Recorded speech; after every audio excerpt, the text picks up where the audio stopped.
¿Qué tal, amigos del periódico El Día? Gracias por estar en sintonía con nosotros una vez más. Como siempre, encantados de recibir el placer de su audiencia.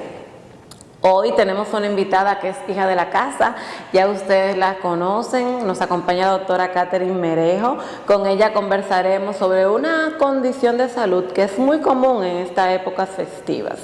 La doctora Merejo hoy nos hablará del síndrome del corazón roto. ¿Lo conocen? Si no, ella les explica.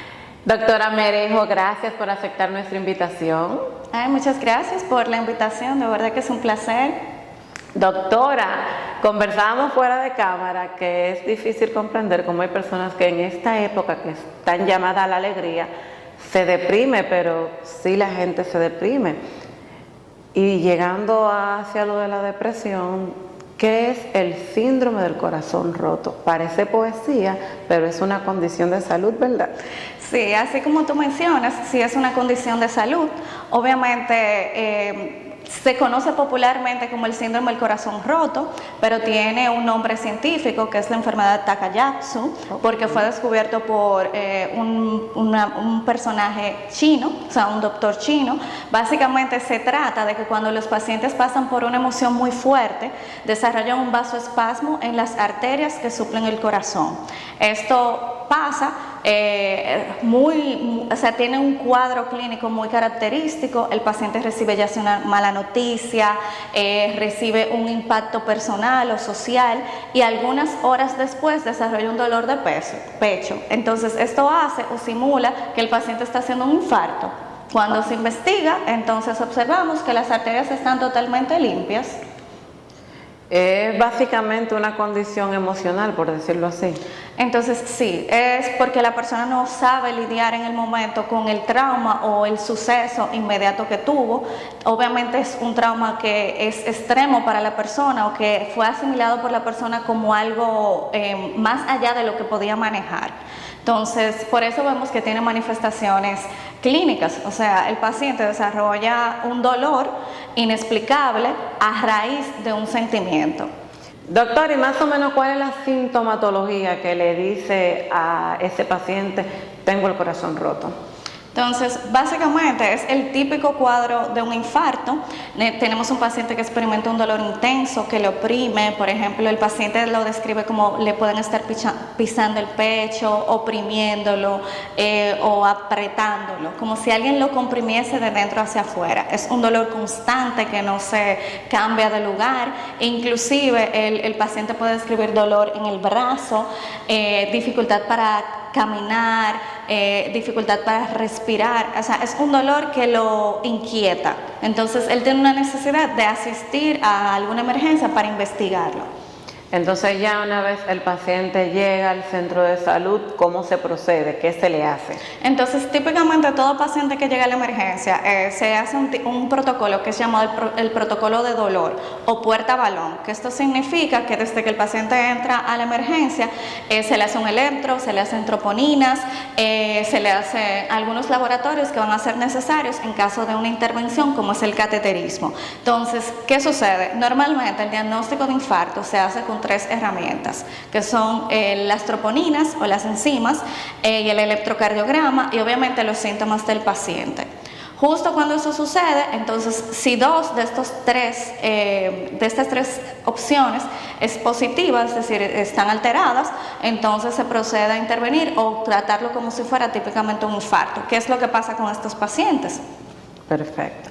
¿Y quiénes tienden a padecer más esa condición? ¿Los hombres o las mujeres? Entonces, normalmente, como es una condición que es un desencadenante emocional, es decir, por ejemplo, un impacto de una noticia mala o negativa o de una noticia que genera ansiedad, normalmente son las mujeres.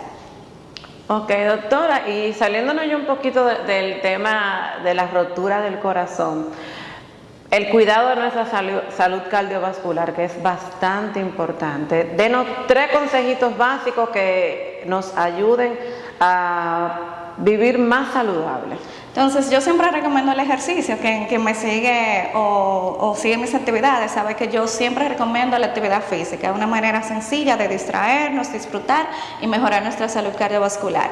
Obviamente, también las visitas al médico, o sea, su chequeo rutinario, aunque sea con su médico general o de cabecera una vez por año, lo va a ayudar muchísimo. Y si, por ejemplo, ya padece alguna enfermedad, es decir, si usted es hipertenso o es diabético, tomar su tratamiento. Creo que esas son las 3 recomendaciones de base. Doctora, y entonces las personas que tienen la condición de hipertensión, que no se cuidan, por ejemplo, en esta época que abundan tanto las fiestas y los compartires, y que siempre nos estamos tomando que una copa de vino, que un traguito de whisky, que un vasito de cerveza, ¿cómo llevar un equilibrio entre la parte de nuestra salud y el bienestar? Entonces, básicamente yo particularmente no restringo a los pacientes porque todo en la vida es un equilibrio. Yo creo que esa es una de mis frases favoritas. Entonces, usted puede disfrutar, pero de forma consciente. ¿Cuál es la forma consciente? Si usted es hipertenso, tiene que tomar su tratamiento. Si usted es un paciente que está descontrolado, por ejemplo, es diabético, regular sus comidas, disfrutar, pero con conciencia. Doctora, y las arritmias, tengo que aprovecharla porque usted es arritmióloga y no puedo dejarla ir sin preguntarle, ¿qué son las arritmias y qué tan cierto es que las personas que tienen esta condición tienen que tener cuidado con el ejercicio? Entonces, para tomar ese término de arritmia, básicamente las arritmias son trastornos en el ritmo cardíaco. Normalmente nuestro corazón funciona como un reloj, así, tic, tic, tic. Cuando un paciente no tiene esa regularidad, entonces obviamente tiene un trastorno de ritmo. Entonces, esa es la definición de arritmia. Una de las preguntas más frecuentes es, ay, me pararon los ejercicios, ¿qué hago? Depende de la arritmia que tú tengas. Hay arritmias que son rápidas y hay arritmias que son lentas. Aquellas arritmias que son rápidas, obviamente van a estar estimuladas por la actividad física, pero no son todas las actividades físicas. Por ejemplo, el hecho de caminar, el hecho de nadar, esas no son arritmias no son actividades que comprometen al corazón o cuando un corazón tiene una arritmia. Pero lo más importante, antes de liberar al paciente, obviamente, es descubrir cuál arritmia tiene. Por ejemplo, un paciente con arritmia puede hacer fútbol, que es un deporte que te demanda mucho de tu cuerpo. Entonces, hasta que no tengamos un diagnóstico, se suspenden todas las actividades de alta intensidad. Son actividades leves, una de las más sencillas es caminar, que se le puede permitir al paciente continuar ese tipo de actividad, pero intensidad, hasta que no se diagnostique o no se trate, tiene que estar suspendido. Doctora, y ahora que estamos en las vacaciones navideñas, ¿podemos también coger vacaciones con la salud? Me encanta esa pregunta porque hay 2 tipos de pacientes. Hay un paciente que inicia el mes de diciembre yendo a todos sus doctores. Ellos lo llaman como el tour de salud. Sí. Y hay otros pacientes que sí se toman esas vacaciones durante el mes de diciembre y ya en enero retornan. La primera semana de enero, después del 2, ellos vuelven a la consulta. Entonces, básicamente yo entiendo que si ya tú hiciste un cuidado previo a diciembre, no hay ningún problema con tomar estas vacaciones. Pero si tú debes hacer tu seguimiento en estas fechas, entonces debes aprovecharlas.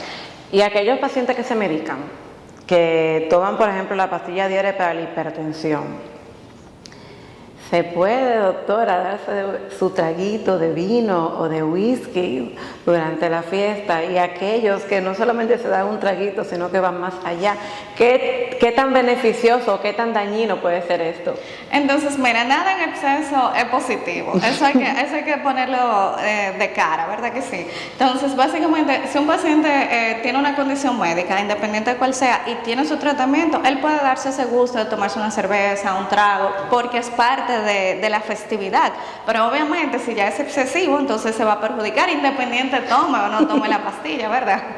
Claro, y más que hay muchos que dicen, bueno, no me la tomé hoy, mañana me tomo 2. Eso está bien, mi abuela hacía eso, doctora. No, eso no está bien, porque la dosis de la pastilla está calculada para que sea diaria. Entonces, si se toma 2, entonces al contrario, el efecto de la pastilla ese día va a ser el doble de lo que corresponde. E inclusive hay pacientes que al tener exceso de tratamiento deben ir a la emergencia. Entonces, no es recomendable hacer ese tipo de gestión. Y aquellos que, por ejemplo, como si yo voy a salir hoy y me voy a juntar con los amigos, voy a tomarme un traguito, una copita de vino, pues hoy no me bebo la pastilla.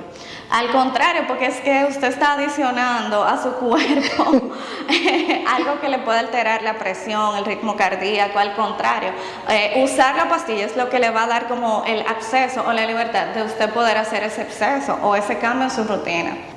Esa es la clave. Recuerda, tienes que cuidarte. El equilibrio es el punto de encuentro perfecto, como dice la doctora Merejo. Doctora Merejo, sabemos que usted es de la casa, pero los que nos están viendo hoy por primera vez, ¿dónde la pueden conseguir? Entonces yo trabajo en la Plaza de la Salud, también trabajo particular en HS Medical Center en el área de Naco, y todos los contactos pueden conseguirlos en la página de Instagram doctora.merejo. Ya ustedes saben, a seguir a la doctora Merejo. Recuerda que trabajamos para ti, y si este contenido te gustó, compártelo con todos tus seguidores, con todos tus amigos, dale like al video y suscríbete a nuestro canal. Nos vemos en una próxima edición. Bye bye.